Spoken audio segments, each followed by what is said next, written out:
자, 오늘은 우리가 무드셀라라는 인물에 대해서 살펴보겠습니다. 어릴 때부터 교회학교를 다닌 사람들은 무드셀라 굉장히 친숙한 이름입니다. 왜냐하면 몇 년을 살았죠? 969세를 살았습니다. 이 감이 잘 안 옵니다. 워낙 길게 살아가지고 어떻게 이렇게 살 수가 있지 그런 생각이 들죠. 도저히 상상할 수 없는 나이인데 조금 와닿을 수 있도록 우와 나는 이 탄식이 나올 수 감탄사가 나올 정도로 제가 설명을 해드려 보겠습니다.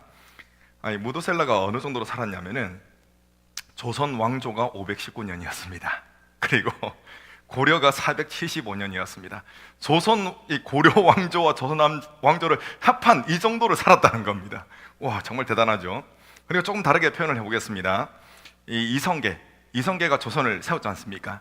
세운 이 연도가 언제냐면은 1392년입니다. 그때로부터 지금까지 거의 사는 겁니다. 지금 우리가 살아가는 시간까지. 이제 좀 감이 오시죠? 우와라는 감탄사가 나오시죠? 그렇습니다.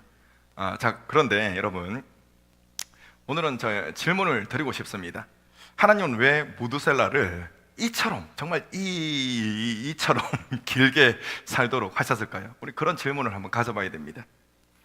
단순히 하나님의 능력이 하나님이 생명을 불어넣으시니 969세까지 살더라, 이거를 그냥 말씀하시기 위해서 그렇게 길게 살도록 하셨을까요? 그거는 아닌 것 같다라는 생각이 들죠. 자, 하나님께서는 무드셀라를 오래 살도록 하신 그 이유가 분명히 있습니다. 그리고 그 이유가 다른 데 있는 것이 아니라 이 무드셀라라는 이름 안에 그 이유가 들어가 있습니다. 그 이유가 무엇인지 우리가 살펴보겠습니다. 자, 무드셀라의 아버지가 누구죠? 그 죽음을 당하지 않고 하늘로 승천한 에녹입니다. 에녹은 어떤 사람이었느냐? 우리 24절 말씀 제가 안 했네요. 제가 읽겠습니다. 에녹이 하나님과 동행하더니 하나님이 그를 데려가심으로 세상에 있지 아니하더라. 아멘. 그러니까 에녹은 죽음을 맛보지 않고 하나님 나라에 들어간 사람이다, 그렇게 성경은 증언하고 있습니다. 자, 그만큼 하나님과 가까이 지냈던 사람, 그 사람이 에녹이었습니다. 그런데 그 에녹이 아들을 낳았죠. 그리고 이름을 뭐라고 지었습니까? 무드셀라라고 지었습니다.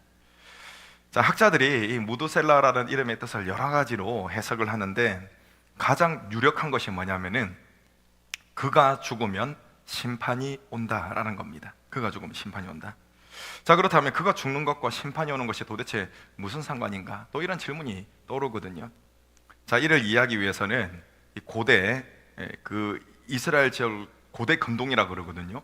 고대 근동의 이 창지기 개념을 잘 이해를 하셔야 됩니다. 자, 고대 근동에서 창지기는 이 창을 잘 사용하는 사람이거든요. 그런데 이 사람의 이 무력이 엄청나 가지고 사람 자체가 이제 전력이 되는 그 정도의 사람입니다. 자, 그래서 고대 근동의 창지기가 또 어떻게 여겨졌냐면은 부족 전체의 수호자다, 수호자, 이렇게 여겨지거든요. 자, 부족 간에 전쟁이 벌어지면 창지기가 제일 앞장서 가지고 마을을 지키는 겁니다. 그가 살아있는 한 마을은 어떻게 되죠? 안전합니다. 보호를 받습니다. 그런데 그 창지기가 죽어버리면 어떻게 됩니까? 이 마을은 이제 끝장이 나는 겁니다. 그래서 이 창지기가 쓰러지는 날이 그 마을의 어떤 날입니까? 그 마을의 멸망의 날이라는 겁니다. 자, 에녹의 아들은 이 안에 이 무드셀라라는 이름 안에 메시지를 담은 것입니다. 그가 죽으면 뭐가 온다고요? 심판이 온다라고 말입니다. 자, 또 어떤 메시지가 있습니까? 이런 메시지가 있는 것이죠. 이름 안에 이 아이가, 무드셀라라는 아이가 살아있는 동안이 기회다. 그리고 이 아이가 죽는 날 심판이 온다 라는 그런 메시지가 있는 것입니다. 자, 정말 놀라운 사실이 있습니다. 그것이 무엇이냐면은 실제로 성경의 연대를 계산해 보면은 무드셀라가 죽었을 때 엄청난 사건이 벌어집니다. 어떤 사건이 벌어졌을까요? 노아의 홍수 심판이 딱 벌어집니다. 그때 정확하게 일치합니다. 여러분, 이것은 우연이 아니라 이 무드셀라라는 이름을 통해서 심판하실 것이라는 것을 하나님이 미리 예언을 하신 겁니다. 자, 그렇다면 여러분, 하나님께서는 왜 무드셀라를 969년이나 살게 만드셨을까요? 이제 좀 느낌이 오시죠? 왜 그토록 길게 살게 하셨을까? 그것은 이 심판을 최대한 늦추신 겁니다. 자, 무드셀라가 살아있는 한 홍수 심판이 옵니까 안 옵니까? 안 오죠. 그겁니다. 하나님은 이 물 심판을 최대한 뒤로 미루셨습니다. 장장 969년이나 하나님은 기다리신 것입니다. 이 창지기를 이토록 오래 세워두신 것입니다. 자, 이것이 여러분 바로 하나님의 마음이죠. 하나님의 마음은 베드로후서 3장 9절 말씀에 있습니다. 주의 약속은 어떤 이들이 더디다고 생각하는 것 같이 더딘 것이 아니라 오직 주께서는 너희를 대하여 오래 참으사 아무도 멸망하지 아니하고 다 회개하기에 이르기를 원하시느니라. 아멘. 969세, 엄청나게 긴 시간이죠. 그러니까 사람들은 969세, 엄청 길구나, 더디다 이렇게 생각하는데 그게 아니라는 겁니다. 일부러 더디게 하시는 것이 아니라 한 사람이라도 더 구원하시기 위해서 하나님께서 늦추신 것입니다. 자, 이 969년은 하나님의 그 사랑과 인내가 얼마나 깊고 넓은지 그것을 보여주는 그러한 숫자인 것입니다. 여러분 생각해 보시길 바랍니다. 무드셀라가 살았던 장장 969년의 이 세월 동안에 주변 사람들이 그 이름의 뜻을 몰랐을까요? 그 당시에 사람들한테 우리 한글로 이름을 붙인 게 아니지 않습니까? 그 당시에 통용되는 말로 널리 쓰이는 말로 이름을 붙였다는 말씀입니다. 그렇기 때문에 그들은 무드셀라라는 말에 들어있는 이 심판의 메시지를 다 알았을 겁니다. 무드셀라는 곧 살아있는 경고였다는 겁니다. 자, 저 창지기가 서 있는 동안 돌아서야 한다.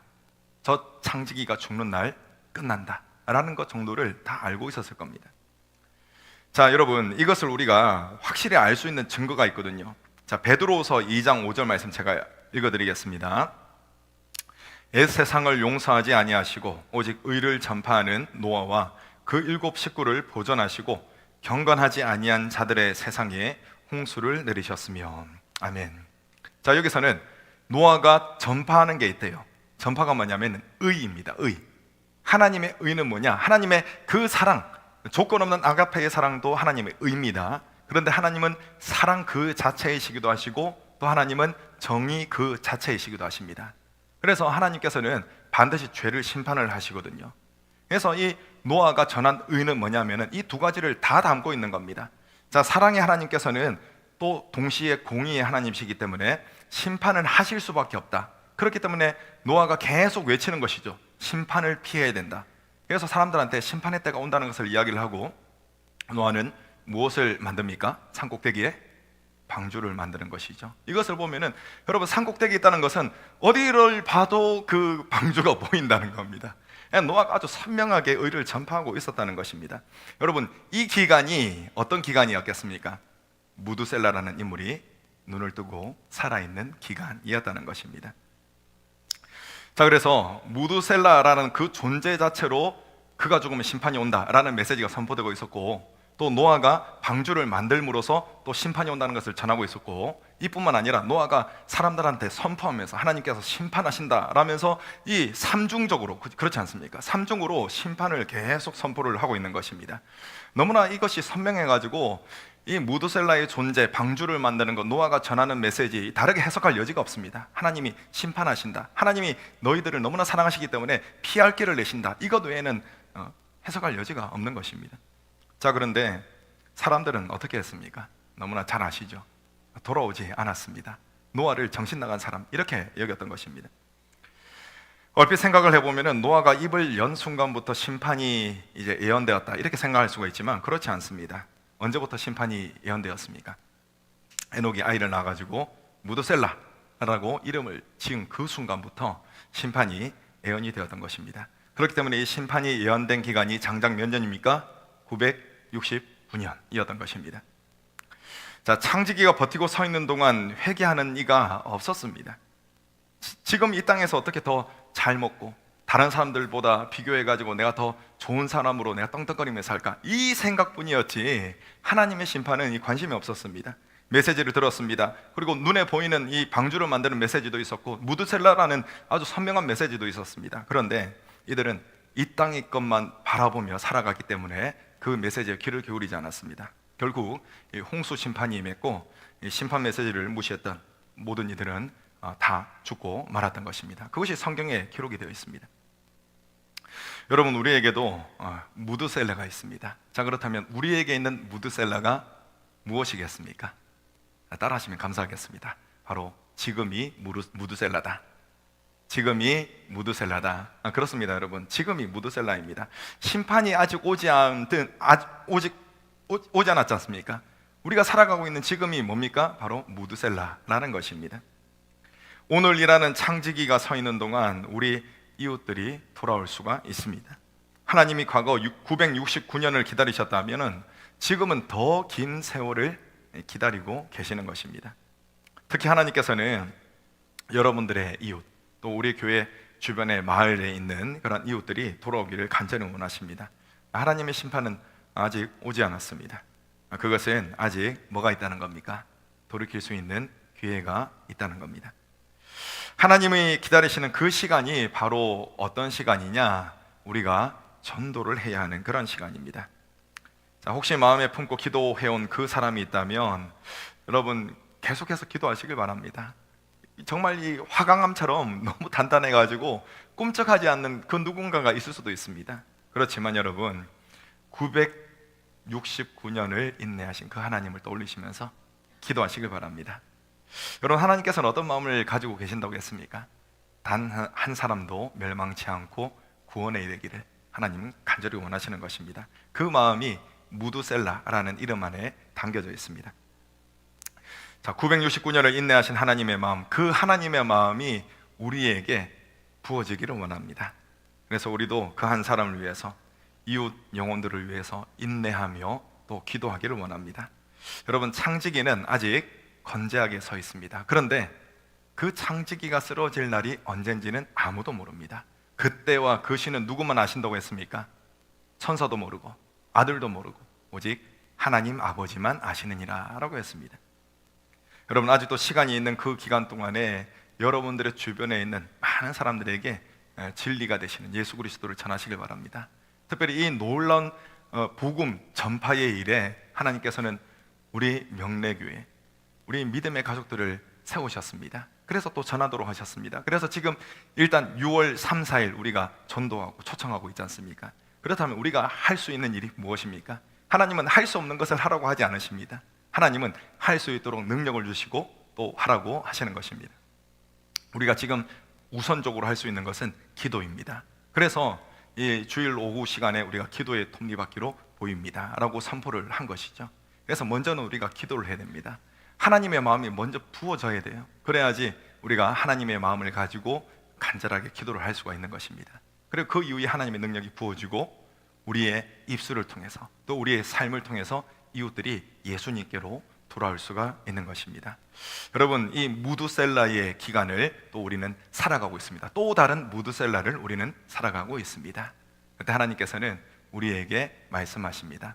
하나님의 일을 맡겨주신다라고 말입니다. 자, 이 일을 하나님의 능력을 잘 받아서 감당하시는 저와 여러분 되시기를 간절히 축원합니다.